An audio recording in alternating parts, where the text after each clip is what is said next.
साथियों नमस्कार। जय कुमार पॉलिटी के इस मंच पर आप सभी का स्वागत है। कुछ गैप के बाद फिर से उपस्थित हुआ हूं।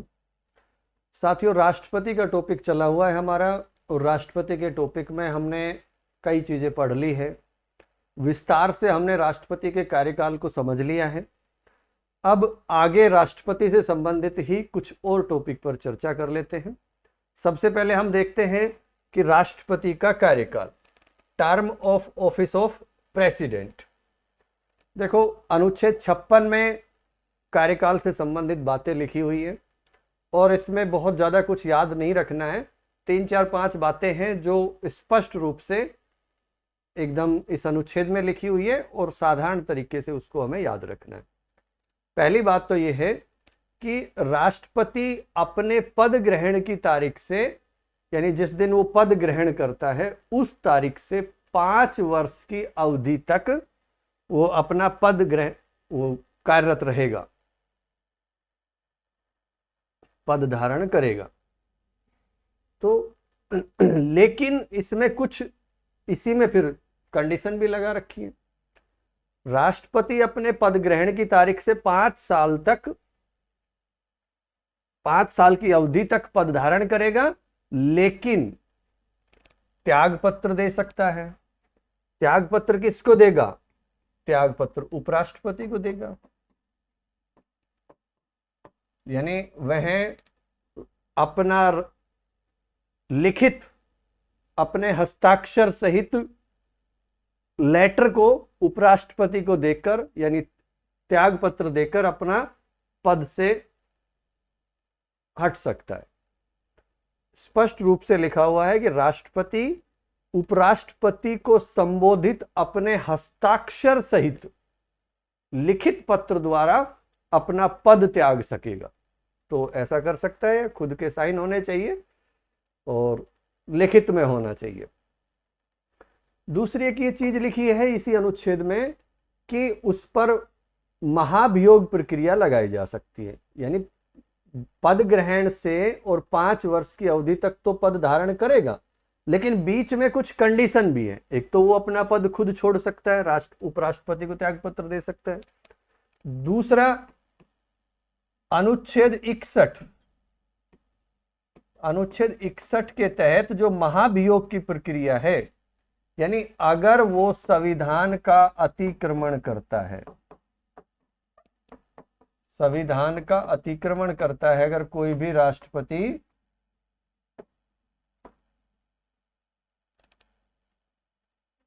चला गया, चलो कोई नहीं, आप अतिक्रमण याद रख लो। तो महाभियोग क्यों लगाया जाएगा? अनुच्छेद 56 में लिखा हुआ है कि उसका कार्यकाल 5 वर्ष का होगा उसके ज्वाइन करने से, लेकिन बीच में उसको अगर वो संविधान का अतिक्रमण करता है तो महाभियोग प्रक्रिया, यानी अनुच्छेद 61 में वर्णित महाभियोग प्रक्रिया के द्वारा उसको हटाया जा सकता है। और महाभियोग प्रक्रिया केवल एक ही आधार पर लगाई जाएगी कि वो संविधान का अतिक्रमण करता है, और कोई भी कंडीशन नहीं है महाभियोग के लिए। तो एक ये चीज ध्यान रखनी है। दूसरा ये है कि उसका जो उत्तराधिकारी होगा, उत्तराधिकारी कौन होगा भाई? उसका पद समाप्त होने वाला है, 5 वर्ष की अवधि होने वाली है पूरी, मान लो, तो अगला जो व्यक्ति आएगा चुनकर वो उत्तराधिकारी है। तो जब तक वो नहीं आ जाता है तब तक भी वो अपने पद पर बना रहेगा, चाहे फिर 5 साल से ज्यादा हो जाए। लेकिन वो बात अलग है, आगे पढ़ेंगे तो सारी स्थिति हो जाएगी, 5 वर्ष से ज्यादा का समय हो सकता है कि नहीं हो सकता है। तो 3 बातें तो पहले खंड में लिखी है। अनुच्छेद 56 का जो ये पहला खंड है उसमें ये लिखा हुआ है कि राष्ट्रपति अपने पद ग्रहण की तारीख से 5 वर्ष की अवधि तक पद धारण करेगा, और राष्ट्रपति उपराष्ट्रपति को लिखित रूप से अपने हस्ताक्षर सहित पत्र के द्वारा पद त्याग सकेगा। अगर वो संविधान का अतिक्रमण करता है तो अनुच्छेद 61 की प्रक्रिया, अनुच्छेद 61 में वर्णित महाभियोग के तहत संविधान का अतिक्रमण करने पर उसको हटाया जा सकता है। ध्यान रखना, महाभियोग प्रक्रिया का वर्णन अनुच्छेद 61 में है, लेकिन अगर प्रश्न ये आ जाए कि राष्ट्रपति, ऐसा किस अनुच्छेद में लिखा है कि राष्ट्रपति को संविधान के अतिक्रमण करने के आधार पर महाभियोग के द्वारा हटा दिया जाएगा? तो फिर अनुच्छेद 56 करना है। 56 और 61 को अच्छे से पढ़ लेना, दोनों में प्रश्न गलत होते हैं, कई बार ऐसा हुआ है। बहुत प्रश्न आते हैं यहां से, और वो प्रश्न 61 वाले का 56 आंसर कर देते हैं, 56 वाले का 61 कर देते हैं। ज्यादातर बच्चों ने तो ये सोच रखा है महाभियोग शब्द आ गया तो 61 कर दो बस। ऐसा नहीं करना है, ये ध्यान रखना है। तीसरा ये लिखा हुआ है कि उत्तराधिकारी जब तक उसका नहीं आ जाता है, जब तक वो पद पर रहेगा, यानी राष्ट्रपति अपने पद की अवधि समाप्त हो जाने पर भी तब तक अपने पद पर रहेगा जब तक उसका उत्तराधिकारी अपना पद ग्रहण नहीं कर लेता है। यानी किसी भी कीमत पर राष्ट्रपति का पद खाली नहीं रहेगा, आप ये समझ लो। ये तो पहला खंड। पहले खंड में 3 बातें लिखी हुई है। दूसरा खंड ये है, दूसरा खंड एक त्याग पत्र की सूचना, शॉर्ट में लिख रखा है मैंने यहां पे। जब राष्ट्रपति उपराष्ट्रपति को त्याग पत्र देता है, अनुच्छेद 56 के खंड 1 के उपखंड के तहत, तो उपराष्ट्रपति को मिल गया त्याग पत्र। उपराष्ट्रपति क्या करेगा इस स्थिति में? तो इस स्थिति में उपराष्ट्रपति को जो त्याग पत्र मिलता है उसकी सूचना वो तुरंत लोकसभा के अध्यक्ष को देगा। यानी फोर्थविद शब्द लिखा हुआ है यहां पर, तुरंत, झट से, तत्काल, अविलंब, ये उसके अर्थ होते हैं। FOURTH, नहीं FORTH, FORTHWITH, ये शब्द फोर्थविद। तो इसका मतलब तुरंत उसकी सूचना लोकसभा अध्यक्ष को दी जाएगी। तो अनुच्छेद 56 में बस इतना ही है, सीधा सा है, राष्ट्रपति का कार्यकाल से संबंधित है। राष्ट्रपति अपने पद की ग्रहण की तारीख से 5 वर्ष की अवधि तक पद धारण करेगा, लेकिन वो उपराष्ट्रपति को संबोधित अपने हस्ताक्षर सहित लिखित पत्र के द्वारा अपना पद त्याग सकेगा। और संविधान का अतिक्रमण करने पर राष्ट्रपति को अनुच्छेद 61 में जो प्रक्रिया लिखी हुई है महाभियोग की, उसके द्वारा उसको हटाया जा सकता है। और अपना पद की अवधि समाप्त हो जाने पर भी वो तब तक अपने पद पर बना रहेगा जब तक उसका उत्तराधिकारी उसका पद ग्रहण नहीं कर लेता है। और एक ये ध्यान रखना है इसमें कि उपराष्ट्रपति को जब त्याग पत्र मिलता है तो वो तुरंत लोकसभा अध्यक्ष को इसकी सूचना देगा। तो ये 56 है, इसमें हेडिंग डाल के लिख लो, राष्ट्रपति का कार्यकाल, term of office of president, ये लिखो, राष्ट्रपति का कार्यकाल, हेडिंग डालो। उसके बाद लिखो अनुच्छेद 56, नंबर 1 डालो, 56 में नंबर 1, और लिखो राष्ट्रपति। बोर्ड से ऐसे कैसे मत लिखना, कई चीजें मैंने ऐसे के ऐसे लिख रखी है, बहुत सी चीजें टाइम बचाने के लिए शॉर्ट में भी लिख रखी है, तो जो मैं बोल रहा हूं उसको लिखो। राष्ट्रपति अपने पद ग्रहण की तारीख से 5 वर्ष की अवधि तक पद धारण करेगा, लेकिन ये 1 नंबर खंड है 56 का, उसमें लेकिन और फिर लिखो कै, या ए लिखना चाहो तो ए लिख लो ब्रैकेट में, स्मॉल ए या कै ब्रैकेट में, ध्यान रखना। अगर ब्रैकेट में नहीं है और कैपिटल लेटर है और यहां कहीं लिखा हुआ है अनुच्छेद के साथ, तो इसका मतलब वो अनुच्छेद अलग ही होता है। ऐसा हम कई बार चर्चा कर चुके हैं। चर्चा बार बार इसलिए जरूरी है कि हम समझने में गलती करते हैं। अनुच्छेद 39 का मैंने स्पष्ट उदाहरण भी दिया था। अनुच्छेद 39 का एक उपखंड भी ए है, तो उसको अनुच्छेद 39 ए लिखा जाता है, ब्रैकेट में वो स्मॉल लेटर में ए होता है। और एक खुद अनुच्छेद 39 ए है, जिसको अनुच्छेद 39 और बिना ब्रैकेट में कैपिटल ए लिखा जाता है। ये हमें थोड़ी सी सूचना पता होनी चाहिए। लिखो आगे, लेकिन कै या ए, राष्ट्रपति उपराष्ट्रपति को संबोधित अपने हस्ताक्षर सहित, राष्ट्रपति उपराष्ट्रपति को संबोधित अपने हस्ताक्षर सहित लिखित पत्र द्वारा अपना पद त्याग सकेगा। नेक्स्ट, ख या बी, संविधान का अतिक्रमण करने पर राष्ट्रपति को अनुच्छेद 61 में वर्णित महाभियोग प्रक्रिया द्वारा पद से हटाया जा सकेगा, पद से हटाया जा सकेगा। नेक्स्ट सी या गे, राष्ट्रपति अपने पद की अवधि समाप्त हो जाने पर भी, राष्ट्रपति अपने पद की अवधि समाप्त हो जाने पर भी तब तक पद पर बना रहेगा जब तक उसका उत्तराधिकारी अपना पद ग्रहण नहीं कर लेता है।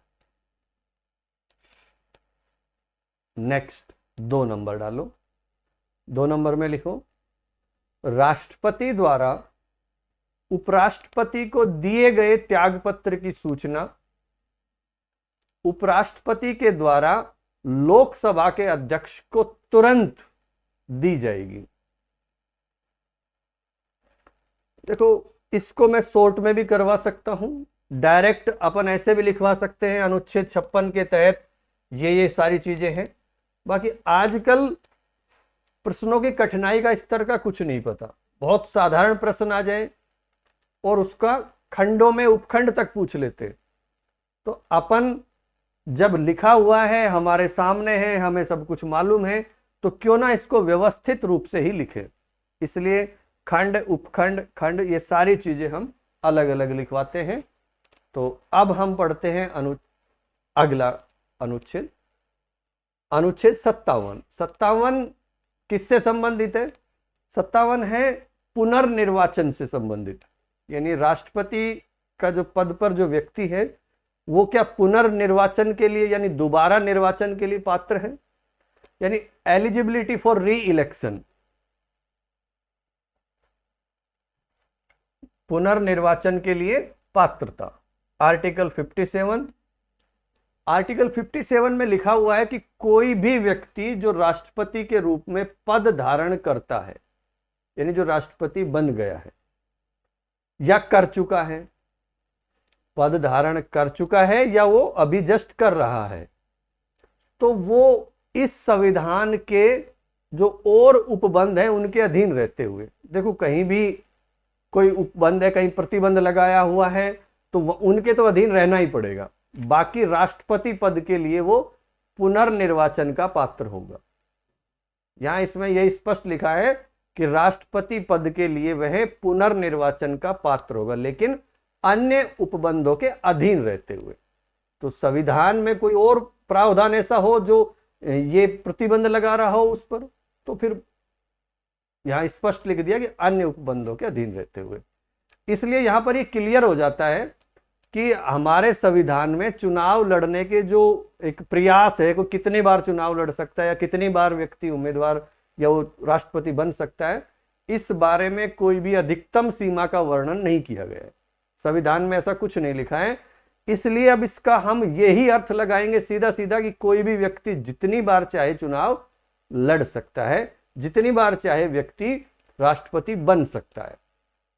देखो यहां पर हम देखें कि अमेरिका संविधान, अमेरिका का जो संविधान है थोड़ा अलग मैटर है। वहां पर अमेरिका के जो मूल संविधान था उसमें तो यही प्रावधान था कि कोई भी व्यक्ति कितने भी चुनाव लड़ सकता है राष्ट्रपति का।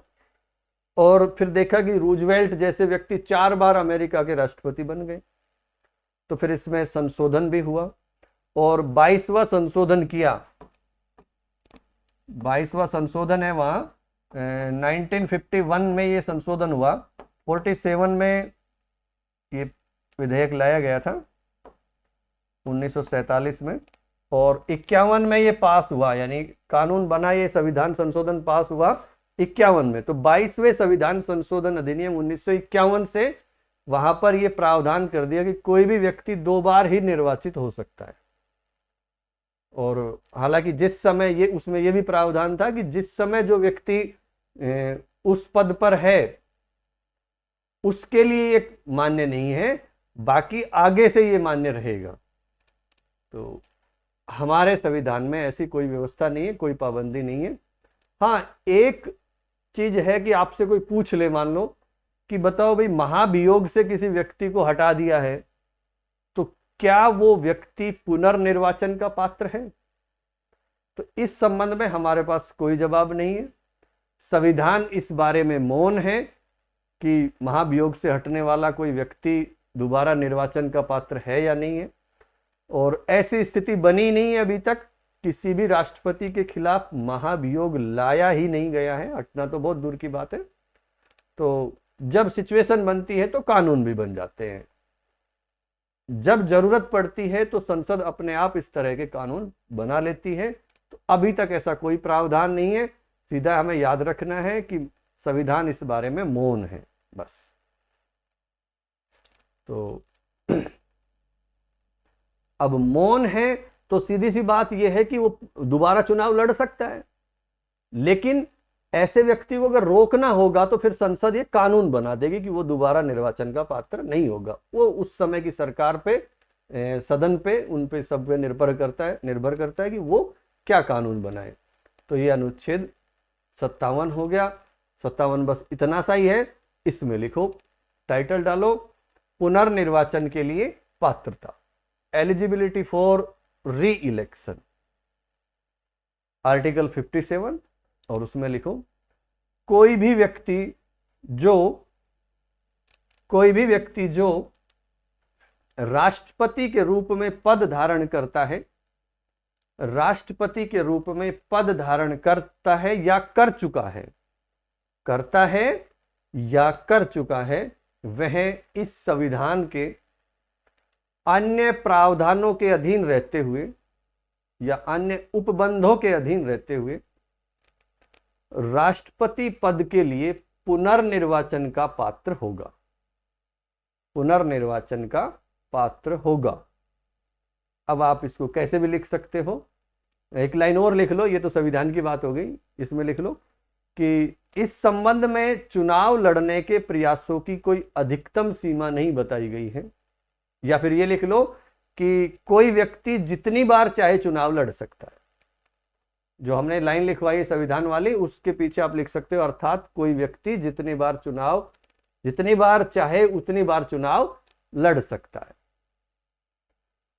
तो ये आर्टिकल, और एक महाभियोग से संबंधित एक लाइन और लिख लो कि संविधान इस संबंध में मौन है कि क्या महाभियोग से हटने वाला व्यक्ति पुनर्निर्वाचन का पात्र है। ये हो गया। अब देखो, हम एक अनुच्छेद 58 और 59 पढ़ेंगे, तो उसमें थोड़ा सा एक ध्यान रखना है हमें। ये जो अर्हताएं पढ़ेंगे, योग्यताएं, राष्ट्रपति निर्वाचित होने के लिए अर्हताएं, qualifications for election as president. तो अर्हताएं का मतलब योग्यताएं।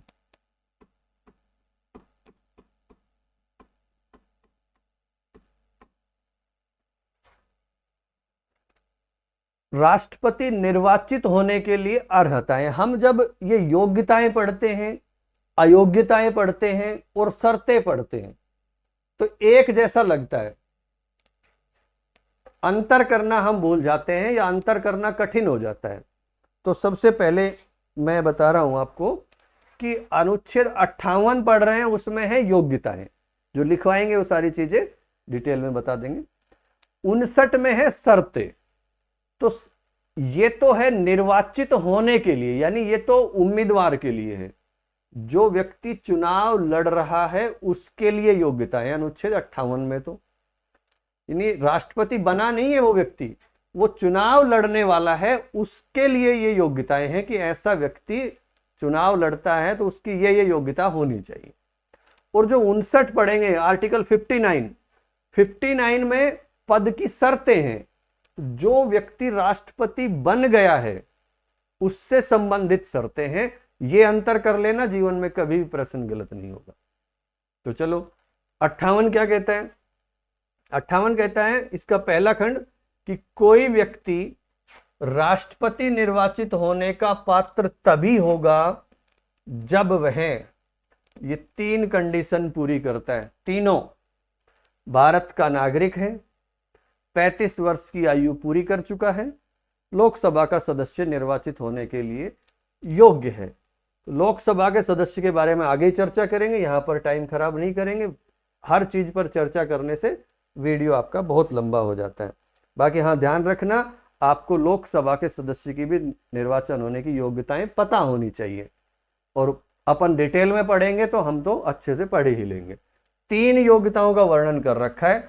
नागरिक से संबंधित ये ध्यान रख लेना कि नागरिक हो बस, वो जरूरी नहीं है जैसे अमेरिका के राष्ट्रपति बनने के लिए वहां के उस अमेरिका में पैदा होना जरूरी है, उसका जन्म अमेरिका में होना चाहिए। भारत में ऐसा नहीं है, कोई भी बाहर का व्यक्ति जिसने हमारी नागरिकता को अर्जित किया है वो भी यहाँ का राष्ट्रपति बन सकता है। एक इसका दूसरे खंड में एक और बात लिखी हुई है, ये तो हो गई कि पात्र होगा, और एक में लिखा है कि पात्र कब नहीं होगा। तो दूसरे खंड में लिखा है कोई भी व्यक्ति जो या तो भारत सरकार के या फिर राज्य सरकार के अधीन जो ये सरकारें हैं, केंद्र या राज्य सरकारें हैं, इनमें से किसी के भी नियंत्रण में कोई स्थानीय प्राधिकारी है या अन्य प्राधिकारी हैं, उनके अधीन इसने कोई लाभ का पद तो धारण नहीं कर रखा है। अगर लाभ का पद धारण करता है वो, तो राष्ट्रपति निर्वाचित होने का पात्र नहीं है। फिर वो राष्ट्रपति का चुनाव नहीं लड़ सकता, सीधी सी बात है।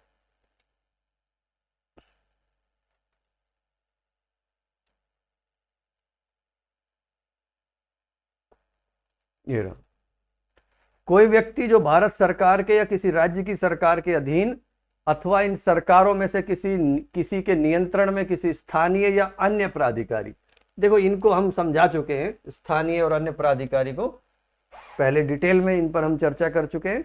तो इनके अधीन कोई लाभ का पद धारण करता है तो वो निर्वाचित होने का पात्र नहीं होगा। यहां पर एक स्पष्टीकरण और दिया हुआ है स्पष्ट रूप से, यहां पर इसको लेकर एक स्पष्टीकरण दिया दूसरे खंड में संविधान में। वहां लिखा है कि अगर कोई व्यक्ति राष्ट्रपति है, कोई व्यक्ति उपराष्ट्रपति है, किसी राज्य का राज्यपाल है, केंद्र या राज्य सरकार का कोई मंत्री है, ये लाभ का पद नहीं माना जाएगा। यानी ऐसे पद पर कोई व्यक्ति है जो चुनाव लड़ रहा है तो लड़ सकता है, वो कोई मैटर नहीं है, उनको लाभ का पद नहीं समझा जाएगा, तो इससे वो डिस्क्वालीफाई नहीं होगा। तो हेडिंग डाल के इसको भी लिख लो, अनुच्छेद 58 इतना ही था। लिखो पहले हेडिंग डालो, राष्ट्रपति निर्वाचित होने के लिए योग्यताएं या अर्हताएं लिख लो, जैसा भी आप लिखना चाहो। Qualifications for election as president number 1 डाल के देखो, कोई व्यक्ति राष्ट्रपति निर्वाचित होने का पात्र तभी होगा जब वह, और ये तीनों चीजें लिख लो, भारत का नागरिक है, 35 वर्ष की आयु पूरी कर चुका है और लोकसभा का सदस्य निर्वाचित होने के लिए योग्यता रखता है या योग्य है। उसके बाद ये लिख लो, ये मैं लिखवा देता हूं, इसको ऐसे कैसे लिख लो, इसको मैं बोल के अलग से लिखवा दूंगा।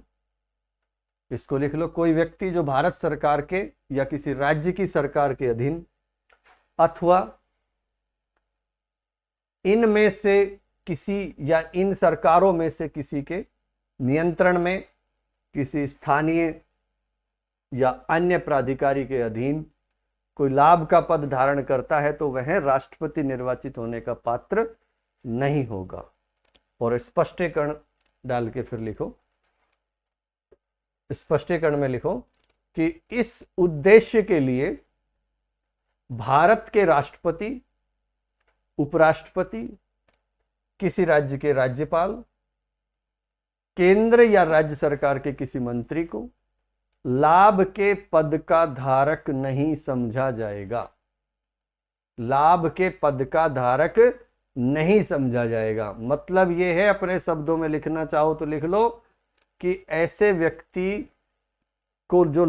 व्यक्ति अगर कोई राष्ट्रपति बन जाता है तो डिस्क्वालीफाई नहीं होगा, वो अयोग्य नहीं ठहराया जाएगा। ये व्यक्ति चुनाव लड़ सकते हैं राष्ट्रपति का, ये लाभ के पद नहीं माने जाएंगे। अब अनुच्छेद 59 से पहले, शर्तों से पहले हम लाभकारी पद को एक बार समझ लेते हैं कि ये राजनीतिक जो लाभकारी पद, एक शब्दावली हम सुनते हैं कि लाभकारी राजनीतिक पद, इस पर नियुक्ति के लिए अयोग्यता, यानी disqualification for appointment on remunerative political post. Remunerative political post मतलब लाभकारी राजनीतिक पद, इस पर नियुक्ति के लिए अयोग्यता। इसको थोड़ा सा समझ लेते हैं, एक अलग अनुच्छेद में इसका वर्णन है, इसको फिर आगे 59 पढ़ेंगे। लाभकारी राजनीतिक पद पर नियुक्ति के लिए निर्हरता। निर्हरता शब्द आपको लिखा मिलेगा, उसका मतलब आप डिस्क्वालीफाई है, वो डिस्क्वालिफिकेशंस, तो अयोग्यता मैं लिख देता हूं साधारण भाषा में आपकी, अयोग्यता। आर्टिकल 361B एक नया आर्टिकल जोड़ा गया है, और ये 91वां जो संविधान संशोधन हुआ था 2003 में, 91 कॉन्स्टिट्यूशनल अमेंडमेंट 2003, और ये 1 जनवरी को लागू हुआ था 2004 को। तो ये 361B कब जोड़ा गया? 91वें संविधान संशोधन अधिनियम 2003 के द्वारा। तो ये क्या कहता है?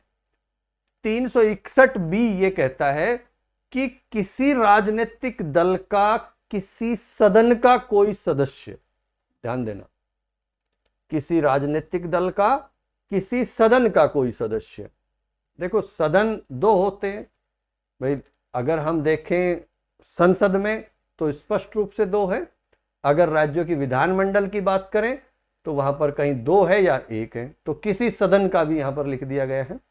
तो किसी राजनीतिक दल का कोई सदस्य जो किसी सदन का सदस्य है, किसी भी सदन का हो सकता है, अगर वो 10वीं अनुसूची के तहत सदन का सदस्य होने के लिए अयोग्य हो गया है, डिस्क्वालीफाई हो गया है।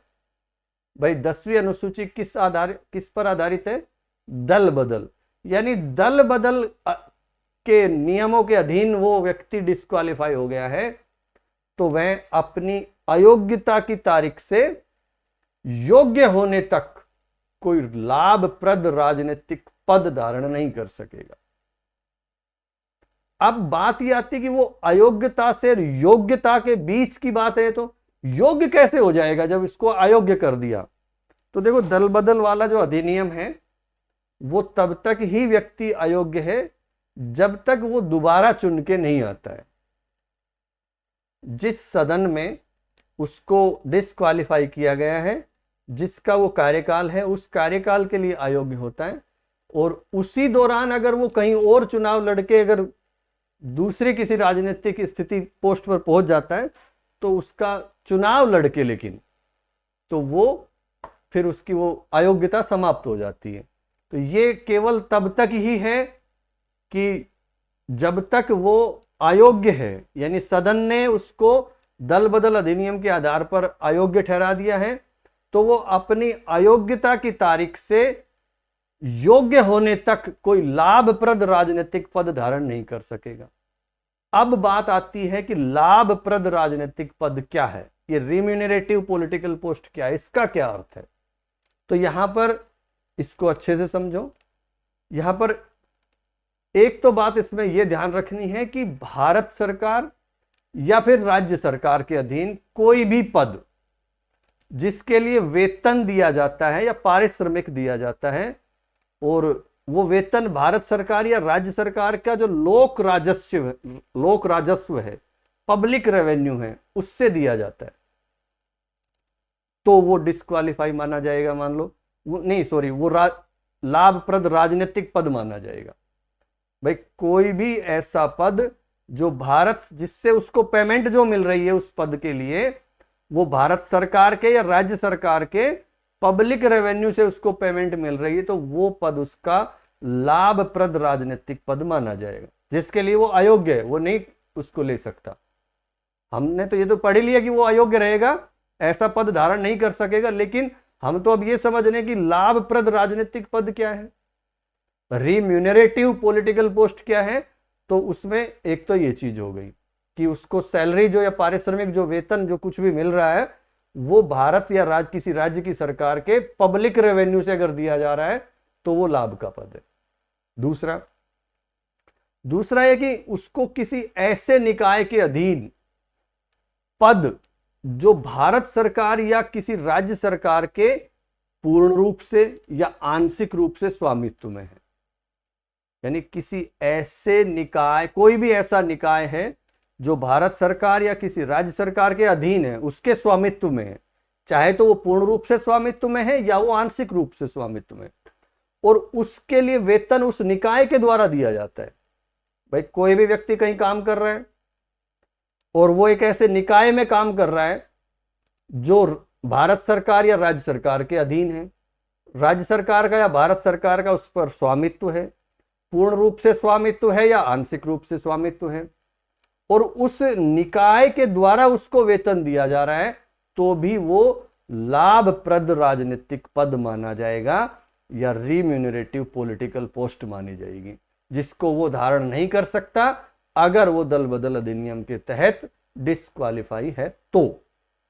लेकिन एक चीज यहां पर और स्पष्ट है कि जो वेतन या पारिश्रमिक दिया जा रहा है वो कंपनसेटरी स्वरूप का तो नहीं है, यानी क्षतिपूर्ति के लिए दिया गया हो, प्रतिक्रियात्मक दिया गया हो, तो फिर लाभ का पद नहीं माना जाएगा। तो यहां पर यह भी स्पष्ट रूप से लिखा हुआ है, और बाकी कोई चीज हमें विशेष रूप से इसमें ध्यान रखनी नहीं है। फिर भी आप इसको आप लिख लो ताकि ये याद रहेगा। स्पष्ट रूप से हमें लाभकारी जो पद है उसकी परिभाषा हमें याद होनी चाहिए कि क्या है और कौन सा पद लाभप्रद राजनीति का है। तो लिखो, हेडिंग डालो, लाभकारी राजनीतिक पद पर नियुक्ति के लिए निरर्हता या अयोग्यता। लाभकारी राजनीतिक पद पर नियुक्ति के लिए अयोग्यता। इंग्लिश में लिखना चाहो तो इंग्लिश में लिख लो, disqualification for appointment on remunerative political post. अनुच्छेद 361 बी या ख, ब्रैकेट में मत लिखना, लेकिन ध्यान रखना अलग ही अनुच्छेद है। पहले तो यही लिख लो इसको, 91वें संविधान संशोधन अधिनियम 2003 के द्वारा जोड़ा गया, जो कि 1 जनवरी 2004 से लागू है। पहले तो ये लिख लो, फिर इसमें जो बातें हैं वो लिखो। इसमें लिखो, किसी राजनीतिक दल का किसी सदन का कोई सदस्य जो 10वीं अनुसूची के अधीन सदन का सदस्य होने के लिए अयोग्य हो गया है, वह अपनी अयोग्यता की तारीख से योग्य होने तक कोई लाभप्रद राजनीतिक पद धारण नहीं कर सकेगा। लाभप्रद या लाभकारी राजनीतिक पद धारण नहीं कर सकेगा। ये तो इतना ही लिखा हुआ था। इसमें स्पष्टीकरण में फिर 2-3 बातें और लिखी हुई है, वो और लिख लो। स्पष्टीकरण लिख लो चाहे तो, क्योंकि हमें पता भी होना चाहिए ना संविधान में किस तरह से लिखी हुई है सारी चीजें। तो लिखो, लाभप्रद राजनीतिक पद का अर्थ है, लाभप्रद राजनीतिक पद यानी रिम्यूनरेटिव पॉलिटिकल पोस्ट का अर्थ है, और नंबर 1 डाल के लिखो, भारत सरकार या किसी राज्य सरकार के अधीन कोई पद जिसके लिए वेतन भारत सरकार या राज्य सरकार के लोक राजस्व से दिया जाता है, पब्लिक रेवेन्यू से दिया जाता है। या नंबर 2 डालो, ऐसे किसी निकाय के अधीन पद जो, ऐसे किसी निकाय के अधीन पद जो भारत सरकार या किसी राज्य सरकार के पूर्ण रूप से या आंशिक स्वामित्व में है तथा उसके लिए वेतन उस निकाय के द्वारा दिया जाता है। उसके लिए वेतन उस निकाय के द्वारा दिया जाता है। नेक्स्ट, लेकिन अगर दिया जाने वाला वेतन प्रतिक्रियात्मक या क्षतिपूर्ति लिख लो,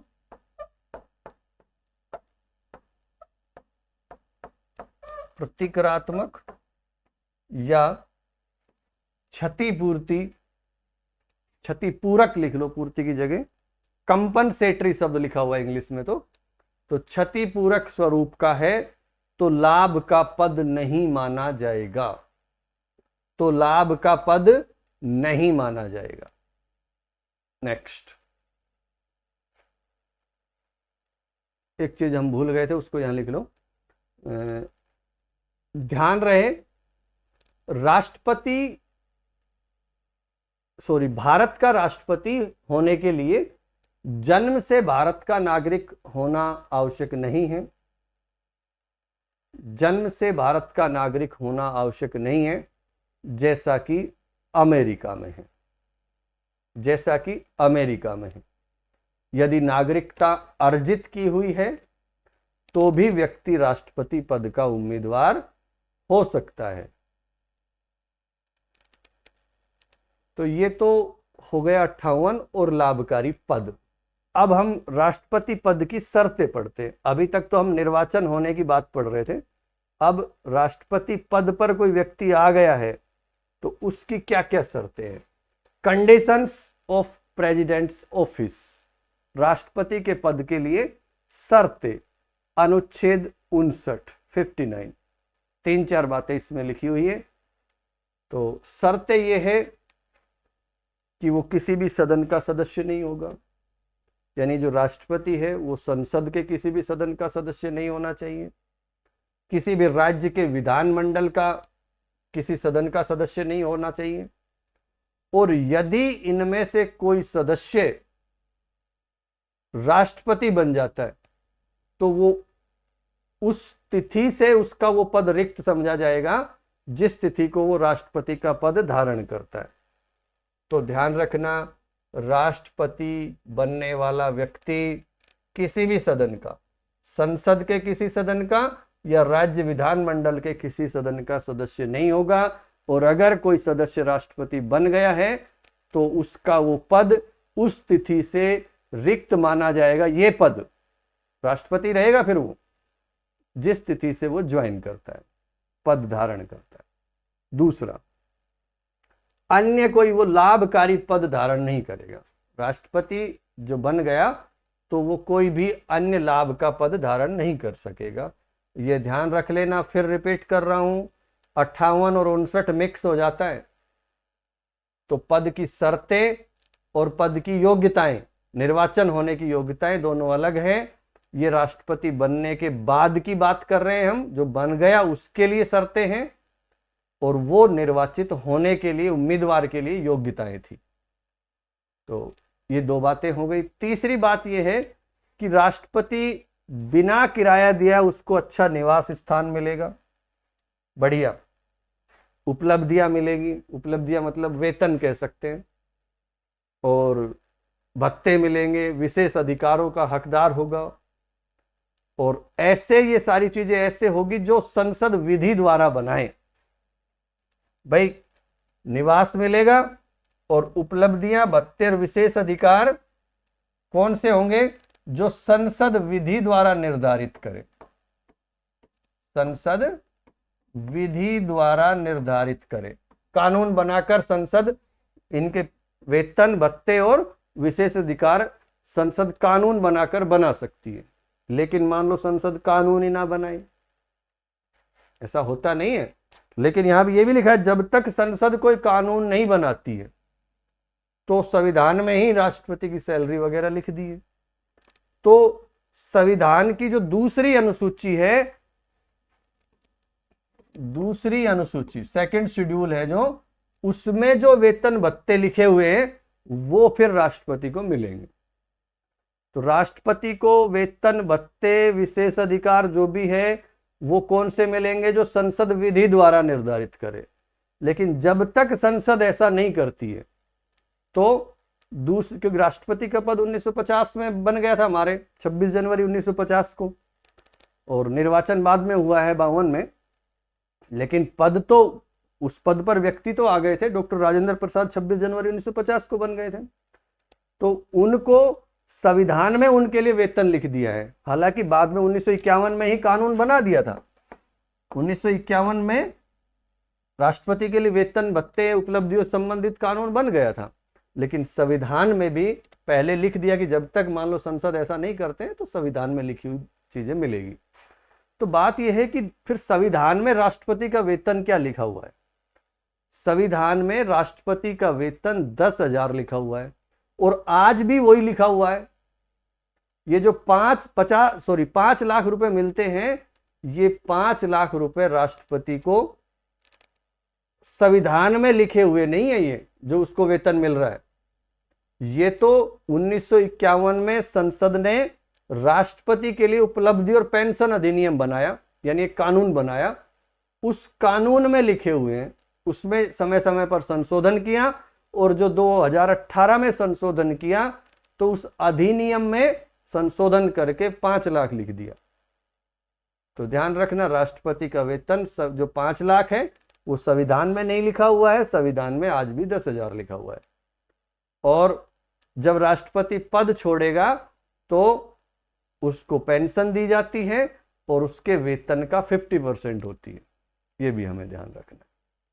तो ये हमारे राष्ट्रपति से संबंधित कुछ शर्तें हैं, कंडीशंस हैं। और देखो, वेतन जब बढ़ाया गया तो पहली बात तो है वेतन क्यों बढ़ाया गया? तो वेतन तो बढ़ना स्वाभाविक था, क्योंकि ये पे कमीशन आ गया था, 7th पे कमीशन आ गया था, सबकी सैलरी बढ़ गई थी। तो चलो राष्ट्रपति की चलो ना भी बढ़ाएं सैलरी, कोई बात नहीं, 1.5 लाख रुपए मिल रहे थे। लेकिन जब 7th पे कमीशन आया तो सभी कर्मचारियों की सैलरी बढ़ गई, और जो भारत का सबसे बड़ा जो प्रशासनिक अधिकारी होता है, यानी कैबिनेट सचिव होता है, तो उसका वेतन बढ़कर 2.5 लाख हो गया। अब ऐसा कैसे हो जाए कि देश के सबसे बड़े पद के वेतन से ज्यादा एक कार्मिक का वेतन हो जाए? तो ये तो संभव नहीं था, इसलिए भी वेतन बढ़ाया। हालांकि वेतन बढ़ना महंगाई के हिसाब से था ही, लेकिन उसको रोक सकते हैं क्योंकि वो संसद का काम था और ये सभी कर्मचारियों से संबंधित था। तो हालांकि ये कोई मुद्दा नहीं है, हम तो वैसे ही चर्चा कर रहे हैं इस पर। एक तो ये बात हो गई। एक चीज और भी लिखी हुई है इस अनुच्छेद 59 में ही, अभी पूरा नहीं हुआ है। तो अनुच्छेद 59 में यह भी लिखा हुआ है स्पष्ट तौर से कि जो राष्ट्रपति को ये उपलब्धियां और भत्ते मिलेंगे, उपलब्धियां का मतलब आप वेतन से समझो, तो वेतन और भत्ते जो मिलेंगे वो उसकी पद अवधि के दौरान कम नहीं किए जाएंगे। जब तक वो राष्ट्रपति रहेंगे उसके दौरान उसके वेतन जो निर्धारित है उससे कम नहीं कर सकते। और ऐसा क्यों है? ऐसा इसलिए है कि राष्ट्रपति संसद के दबाव से मुक्त रहे, स्वतंत्र रूप से काम करे। भाई ऐसा ना हो कि पता चले कि राष्ट्रपति सरकार के विरुद्ध काम कर रहा है और पता चले कि उसका वेतन घटा के 10 रुपए कर दिया। ऐसा व्यवहार में नहीं होता है। लेकिन अगर ये पहले संविधान में लिख दिया कि नहीं कर सकते तो फिर कर ही नहीं सकते। नहीं तो कोई भी ऐसी विपत्ति आ जाए, कुछ भी आ जाए, उसका बहाना लेकर वेतन कम कर दे। ये तो भाई सेवा का पद है, इसमें सैलरी की क्या जरूरत है, या वित्तीय स्थिति संकट में है, या कोई भी बहाना लगा के ऐसा कर सकते हैं। लेकिन संविधान में लिख दिया कि नहीं होगा तो नहीं होगा, मतलब सीधी सी बात है। और एक चीज और, इसी दबाव से मुक्त करने के लिए राष्ट्रपति के जो वेतन और भत्ते होते हैं वो भारत की संचित निधि पर भारित है। संचित निधि पर भारित कोई भी जो वेतन होता है, कोई भी कर्ज होता है, कुछ भी होता है, उसका ये बेनिफिट है कि उस पर कोई भी किंतु परंतु नहीं कर सकता। जब संसद में कोई भी पैसा निकालने का बिल पेश किया जाता है तो उस पर मतदान नहीं होगा। फिर भारत की संचित निधि पर भारित कोई भी खर्चा है उस पर मतदान नहीं होगा। किसी की सरकार है, वो पैसा आंख बंद करके ऐसे के ऐसे देना पड़ेगा। और आप देखो भारत की जो संचित निधि पर ये जो देश के कर्जे होते हैं, या देश ने कर्ज ले रखा है या देश ने किसी को कर्ज दे रखा है तो उससे ब्याज मिल रहा है, वो सारा पैसा संचित निधि पर भारित होता है। इसलिए कि कोई मुकर ना सके। भाई आज पता चले कि मोदी जी कोई भी अपना कोई वो एक समझौता करके आ गए, कोई चीज हमने खरीद ली, उधार खरीद ली किसी देश से, और मान लो ये बुलेट ट्रेन जापान से 50 साल के लिए पैसे ले आए। अब 50 साल के बाद मान लो कोई भी व्यक्ति, या 10 साल के बाद, 20 साल के बाद कोई भी व्यक्ति, कल को मान लो राहुल गांधी आ जाए, प्रधानमंत्री बन जाए और कह दे मैं तो नहीं दे रहा, मैंने थोड़े लिए थे पैसे। तो ऐसा सिस्टम ही नहीं है, ऐसा कर ही नहीं सकता कोई भी जो शासक है, वो ऐसा कर ही नहीं पाएगा।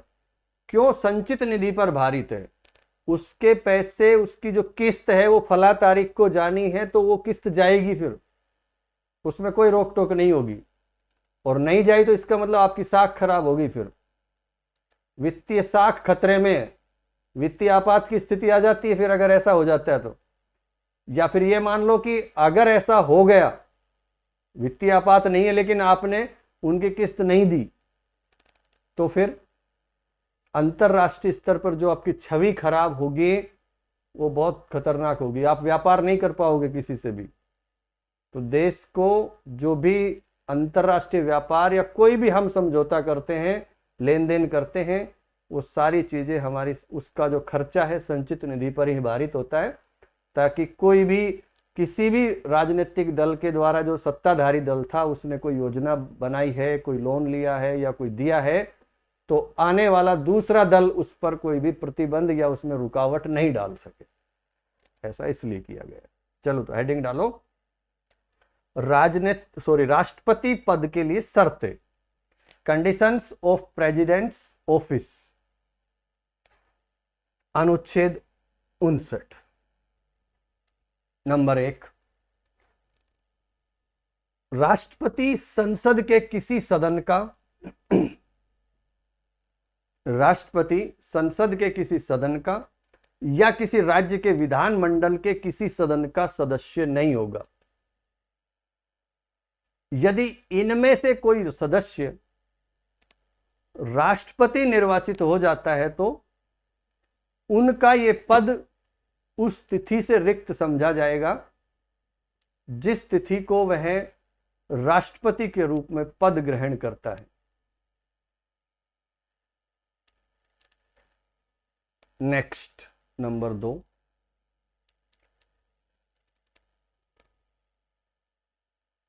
एक बार फिर रिपीट कर देता हूं। राष्ट्रपति संसद के किसी सदन का या किसी राज्य के विधानमंडल के किसी सदन का सदस्य नहीं होगा। यदि इनमें से कोई सदस्य राष्ट्रपति निर्वाचित हो जाता है तो उनका ये पद उस तिथि से रिक्त समझा जाएगा जिस तिथि को वह राष्ट्रपति के रूप में पद ग्रहण करता है। मतलब ऐसी व्यवस्था यहां पर नहीं है कि वो राष्ट्रपति को छोड़ के भाई मैं तो राष्ट्रपति से त्याग पत्र दे देता हूं और ये मैं तो अपना सदन का सदस्य ही रहूंगा। ऐसी संविधान में व्यवस्था नहीं है। वो बात अलग है कि त्याग पत्र तो कभी भी दे सकते हैं, लेकिन यहां पर सिर्फ यही बात लिखी हुई है स्पष्ट रूप से कि जो व्यक्ति राष्ट्रपति चुन लिया गया है, अगर वो किसी सदन का सदस्य है तो वो पद रिक्त समझा जाएगा, वहां से ऑटोमेटिक हट जाएगा। और जिस तिथि को उसका रिक्त समझा जाएगा जिस तिथि को वह राष्ट्रपति के रूप में पद ग्रहण करता है। 2 नंबर डाल के लिखो, राष्ट्रपति अन्य कोई लाभ का पद धारण नहीं करेगा। अन्य कोई लाभ का पद धारण नहीं करेगा। नंबर 3, राष्ट्रपति बिना किराया दिए अपने शासकीय निवासों के उपयोग का हकदार होगा। अपने शासकीय निवासों के निवासों लिखा हुआ है क्योंकि एक से अधिक भी निवास हो सकते हैं। निवासों के उपयोग का हकदार होगा तथा ऐसी उपलब्धियों, भत्तों और विशेष अधिकारों का भी हकदार होगा जो संसद विधि द्वारा निर्धारित करे या अवधारित करे। इसी में और लिख लो, जब तक संसद ऐसा नहीं करती है या जब तक संसद ऐसी कोई विधि नहीं बनाती है, तब तक उसकी परिलब्धियां और भत्ते वही होंगे जो संविधान की दूसरी अनुसूची में वर्णित है, जो संविधान की दूसरी अनुसूची में वर्णित है। नेक्स्ट, ये तो संविधान की बात हो गई। एक पॉइंट और है, उससे पहले यहां पर एक पॉइंट और लिख लो कि दूसरी अनुसूची में अभी भी राष्ट्रपति का वेतन 10,000 लिखा हुआ है, लेकिन सन 1951 में संसद के द्वारा राष्ट्रपति के लिए उपलब्धि एवं पेंशन अधिनियम का निर्माण किया गया, जिसमें समय समय पर संशोधन भी किया गया है और 2018 में किए गए संशोधन के अनुसार राष्ट्रपति का वेतन 5 लाख रुपए प्रति महीना है। पद छोड़ने के बाद राष्ट्रपति को पेंशन दी जाती है, जो कि उसके वेतन का 50% होती है। तो ये इसी कानून में लिखा हुआ है, जो राष्ट्रपति उपलब्धि और पेंशन अधिनियम बना हुआ है 1951, उसमें ये सारी चीजें लिखी हुई है। तो ये ध्यान रखना, इसलिए अलग से लिखवा दिया है। और ये जो राष्ट्रपति उपलब्धि और पेंशन अधिनियम 1951 है, इसमें जो 2018 का संशोधन किया गया है, उसमें ये 5 लाख का वेतन लिखा हुआ है। ठीक है, चलो आगे चलो। नंबर 4 डाल के लिखो, राष्ट्रपति की उपलब्धियां और भत्ते उसकी पद अवधि के दौरान कम नहीं किए जाएंगे, उसकी पद अवधि के दौरान कम नहीं किए जाएंगे। नेक्स्ट, इस प्रावधान का उद्देश्य राष्ट्रपति को संसद के दबाव से मुक्त रखना है।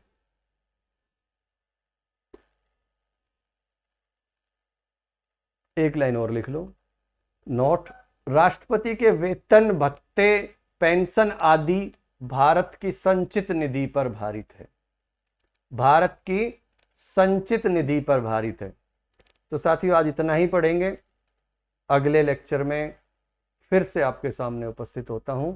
तब के लिए धन्यवाद। हाँ, कोई चीज समझ में ना आए तो आपसे बार बार रिक्वेस्ट है कि आप कमेंट में प्रश्न पूछ सकते हो, या फिर हमारा टेलीग्राम पे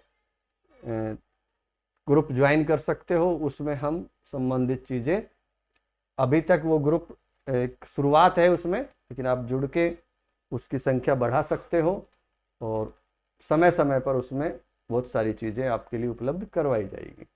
धन्यवाद।